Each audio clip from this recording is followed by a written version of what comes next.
বেহুলা লক্ষিন্দারের বাসরঘর একটি প্রাচীন ও ঐতিহাসিক স্থাপনা।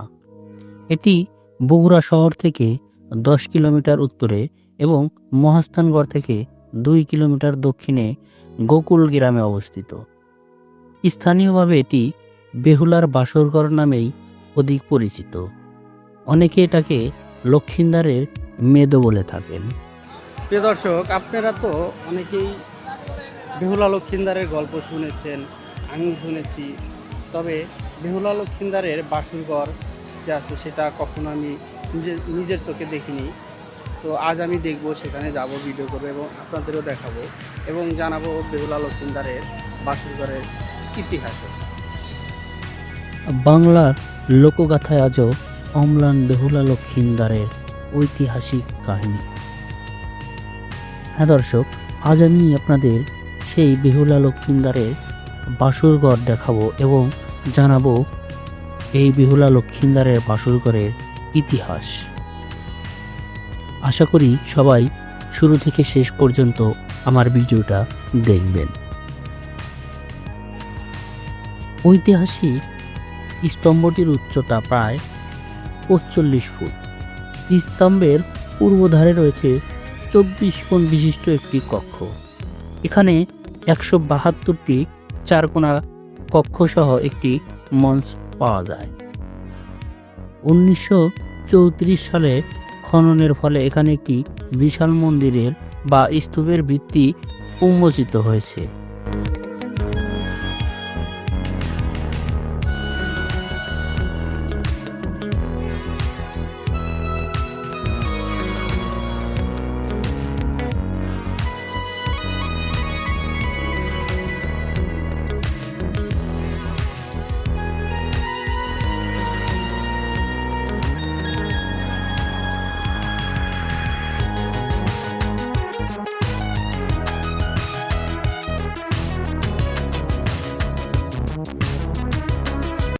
বেহুলার বাসরঘরে 172টি কুঠুরি বিভিন্ন তলে মাটি দিয়ে ভরাট করে নিচ থেকে উপরের দিকে ক্রমহ্রাসমান করে এমনভাবে সাজানো হয়েছিল যাতে এগুলো কোনো সুউচ্চ মন্দির বা স্তূপের ভিত্তি হিসেবে ব্যবহৃত হতে পারে। এই স্তরে উঁচু করা বহুতল বিশিষ্ট সমান্তরাল ডেশ দেওয়াল যুক্ত ভিতের উপর ভিত্তি করে স্থাপত্য নির্মাণ করা হয়েছে। মাটি থেকে অর্থাৎ নিচ থেকে বেহুলার বাসরঘরটা অনেকটাই উঁচু, পাহাড়ের মতো লাগছে। এখন আমি সেখানে উঠব এবং দেখাবো উপরে কি কি রয়েছে।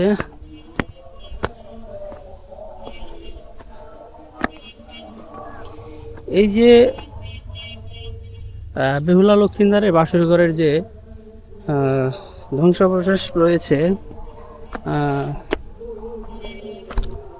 এগুলো একটু ভালো করে যদি দেখেন, এই যে পাথরগুলো, পাথর না, এগুলো ইট কি পাথর, তবে যাই হোক এটি পাথরের মতো শক্ত।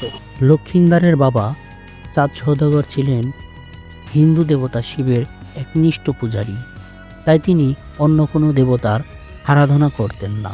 অপরদিকে শিবের কন্যা মনসা ছিলেন সর্পদেবী।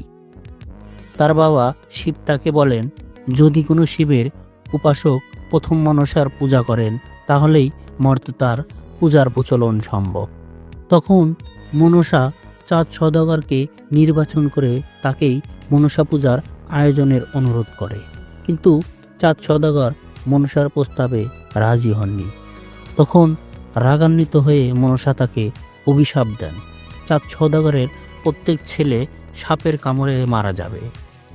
মনসার অভিশাপে এইভাবে একে একে লক্ষিন্দার ব্যতীত চাঁদ সওদাগরের সকল পুত্রই সাপের কামড়ে মারা যান। তাই লক্ষিন্দারের বিয়ের সময় তার বাবা এমন বাসরঘর তৈরি করেন যা সাপের পক্ষে ছিদ্র করা ছিল প্রায় অসম্ভব, কিন্তু সকল সাবধানতা অতিক্রম করে সাপ লক্ষিন্দারকে হত্যা করে। এটি হচ্ছে বেহুলার বাসরঘর। দেখতে পাচ্ছেন কিভাবে বাসরঘরটি সাজানো হয়েছিল। মাটি থেকে অনেকটা উঁচু এবং তার মাঝে আবার এভাবে কুয়ার মতো করে বানিয়ে এখানে বাসরঘর সাজানো হয়েছিল। তারপরেও নাকি তাকে সাপে দংশন করেছিল। এ থেকে অনেকটাই উঁচুতে এই বাসরঘরটা তৈরি করা হয়েছিল, এখানেও নাকি তাকে সাপে দংশন করেছিল। এবং আমি যদি আপনাদের এই বাসরঘরে একটু গিয়ে দেখাই, অর্থাৎ আমি বাসরঘরে এখন নামবো। আমি এখন বাসরঘরের ভিতরে প্রবেশ করেছি। এই হচ্ছে বাসরঘর, আপনারা দেখেন। এই হচ্ছে বেহুলার বাসরঘর। তবে প্রত্নতত্ত্ব অধিদপ্তর খুব সুন্দর করে এটি সংরক্ষণ করে রেখেছে, কারণ এত পুরনো একটি স্থাপনা এখনো যে এত সুন্দর করে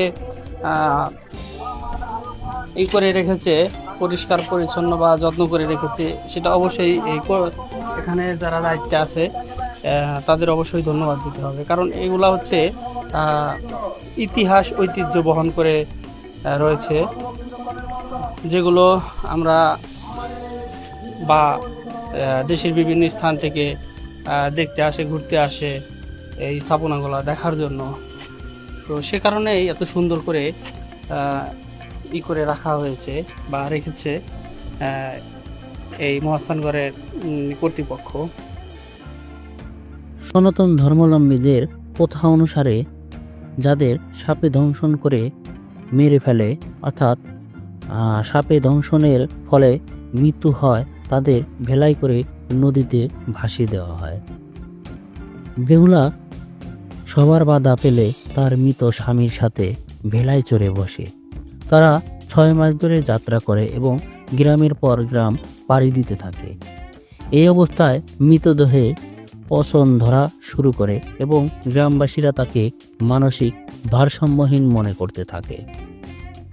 এরপরও মনসার কাছে প্রার্থনা অব্যাহত রাখে বেহুলা। পরে বেহুলা তার শ্বশুরকে মনসা পূজা করাতে রাজি হলে লক্ষিন্দারের প্রাণ ফিরে পায়।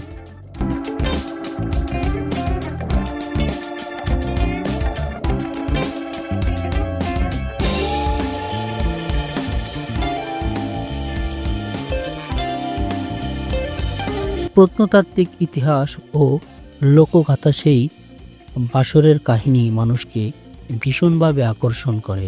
তাই দেশ বিদেশ থেকে এখনও এই স্থানে অসংখ্য দর্শনার্থী ঘুরতে আসেন, দেখতে আসেন সেই বেহুলা লক্ষিন্দারের বাসরঘর।